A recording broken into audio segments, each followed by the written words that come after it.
நம் தேவனாகிய இயேசு கிறிஸ்துவினால் உங்களுக்கு கிருபையும் சமாதானமும் சந்தோஷமும் உண்டாவதாக.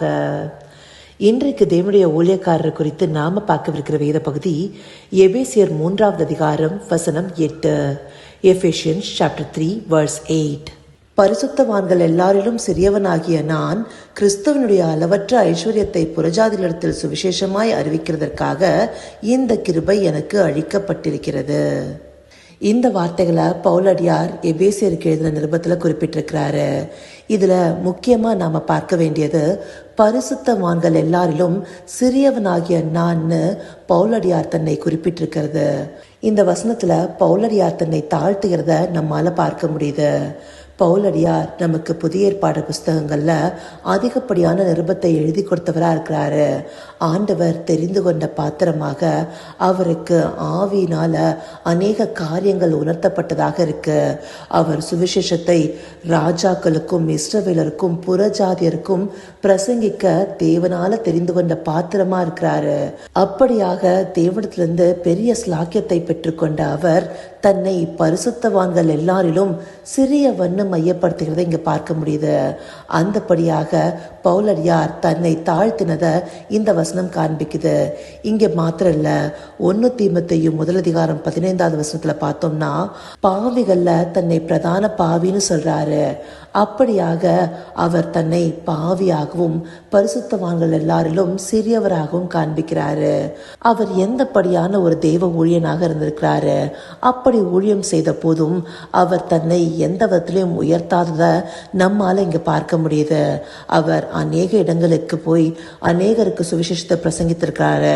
பிறவியிலே சப்பானியா இருந்த ஒருத்தனை இயேசுவின் நாமத்தினால எழும்பி நடன்னு சொன்ன போது அவன் எழுந்து நடந்த அற்புதத்தை எல்லாரும் பார்த்திருக்கிறாங்க.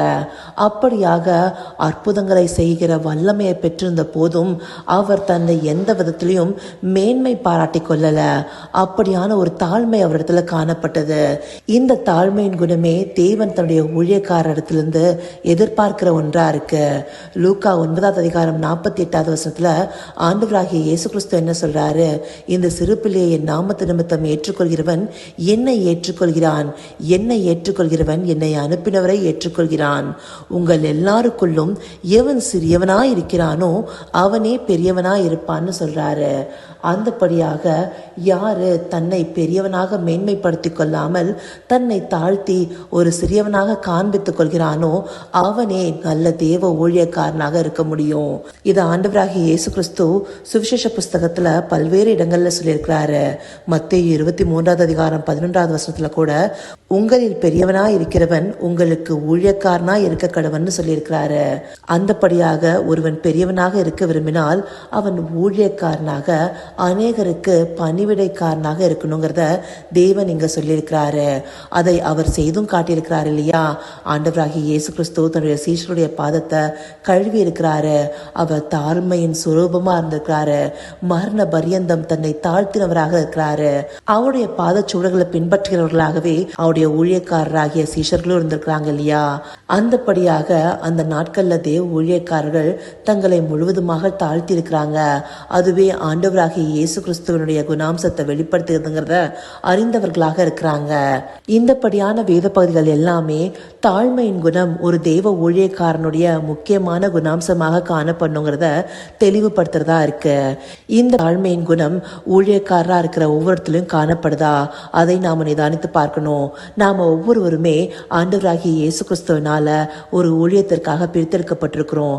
அப்படி பிரித்தெடுக்கப்பட்டவர்களாக அவருடைய ஊழியம் செய்து கொண்டிருந்தால் நம்ம இடத்துல இந்த தாழ்மை இருக்காங்கிறத பார்க்கணும். அதே போல நாம பின்பற்றுகிற ஊழியக்காரர்களிடத்துல இந்த தாழ்மையின் குணம் காணப்படுகிறதாங்கிறதையும் நிதானித்து பார்க்கிறவர்களாக இருக்கணும். ஏன்னா இந்த நாட்கள்ல அநேக ஊழியக்கார இடத்துல தாழ்மையின் குணம் காணப்படாம இருக்கு. அவங்க ஒரு இடத்துல ஊழியம் செய்ய போகும்போது அவங்களுக்கு இந்தபடியான காரியங்கள் தேவைங்கிற டிமாண்ட்ஸ் வைக்கிறவங்களா தான் இருக்கிறாங்க. ஆனா அந்த நாட்கள்ல பவுலடியாரை போன்றவர்கள் தங்களுடைய ஊழியத்திற்காக செல்லும் இடத்துல அவங்களுக்கு கிடைக்கிற இடத்துல தங்கியிருக்கிறாங்க. அவங்களுக்கான வேலையை அவங்களே செஞ்சு தங்களுடைய காரியங்களை சந்திச்சிருக்கிறாங்க. இப்படியான ஊழியங்களே அந்த நாட்கள்ல நடைபெற்றிருக்கு. ஆனா இந்த நாட்கள்ல ஊழியக்காரர்கள் அவங்க வந்து தங்குற இடத்துல இந்தபடியான வசதிகள் எல்லாம் தேவைன்றத முன்னாடியே சொல்கிறவர்களாக இருக்கிறாங்க. இப்படியான ஊழியம் செய்கிறவர்களை தேவன் எதிர்பார்க்கல. தன்னை தாழ்த்தி எந்த இடத்துலையுமே தனக்கானதை மையப்படுத்தாம ஆத்துமாக்களை ஆதாயப்படுத்தவும் அவர்களுக்கு திருவசனத்தை ஜாக்கிரதையாய் பிரசங்கம் பண்ணவுமே தேவனுடைய ஊழியக்காரர்கள் முனைப்போடு செயல்பட்டிருக்கிறாங்க. அப்படியான ஊழியக்காரர்களே தேவனுக்கு உண்மையுள்ளவர்களாக, தங்களை தாழ்த்தினவர்களாக, தாழ்மையின் குணத்தை உடையவர்களாக இருக்கிறாங்க. ஆண்டவராகிய இயேசு கிறிஸ்து தன்னிடத்திலிருந்து கற்றுக்கொள்ள சொன்ன குணமும் இதுவே. நான் சாந்தமும் மனத்தாழ்மையுமா இருக்கிறேன், என்னிடத்தில் வந்து கற்றுக்கொள்ளுங்கள்னு. அப்படியாக அந்த தாழ்மையின் குணத்தை உடைய ஊழியக்காரர்களாக நாம ஒவ்வொருவரும் மாறணுங்கிறதே தேவனுடைய விருப்பமா இருக்கு. அதை அறிந்து கொண்டு நாம ஒவ்வொருவரும் நல்ல தேவ ஊழியக்காரனாய் தாழ்மை குணம் உள்ளவர்களாய் இருக்க அவரை நோக்கி பார்ப்போமா? கர்த்தாவே, தேவாதி தேவனே, உமக்கே இந்த வேளையில நன்றி செலுத்துகிறோம் ராஜா. அப்பா, பவுலடியார் மிகப்பெரிய தெய்வ ஊழியனாக இருந்த போதும் தன்னை தாழ்த்தினத வசனங்கள் எங்களுக்கு காண்பிக்கிறது தகப்பனே. அந்தபடியாக பரிசுத்தவான்களில் சிறியவனாகிய நான் அவர் சொல்கிறதும், பாவிகள் பிரதான பாவியாக தன்னை மையப்படுத்துகிறதும் அவருடைய தாழ்மையை வெளிப்படுத்துகிறதாக இருக்கு தகப்பனே. அப்பா, நீர் மனத்தாழ்மையா இருக்கிறீங்கிறத எங்களுக்கு சொல்லி அதையே உங்களிடத்திலிருந்து கற்றுக்கொள்ள சொல்லியிருக்கீங்க ராஜா. அப்படியான நற்குணத்தை நாங்கள் கற்றுக்கொண்டு எங்களை முழுவதுமாக தாழ்த்தி ஒப்புக்கொடுக்க தேவரீர் எங்களுக்கு நவமான இருதயத்தை தந்தர்லுங்க தகப்பனே. ஆம் ராஜா, மேன்மைக்கு முன்னானது தாழ்மை என்று உம்முடைய வசனங்கள் எங்களுக்கு காண்பிக்கிறது தகப்பனே. அந்த தாழ்மையின் குணமானது எங்க ஒவ்வொரு இடத்துலையும் காணப்பட தேவரீர் தயவு பாராட்டுங்க. அப்படியே நீங்க எங்களை நடத்த போகிற கிருபைக்காய் நன்றி. சகலவித துதி மகிமை கனம் யாவும் ஒருவருக்கே செலுத்துகிறோம். இயேசு கிறிஸ்துவின் மூலமாய் வேண்டிக் கொள்கிறேன் பிதாவே. ஆமேன், ஆமேன்.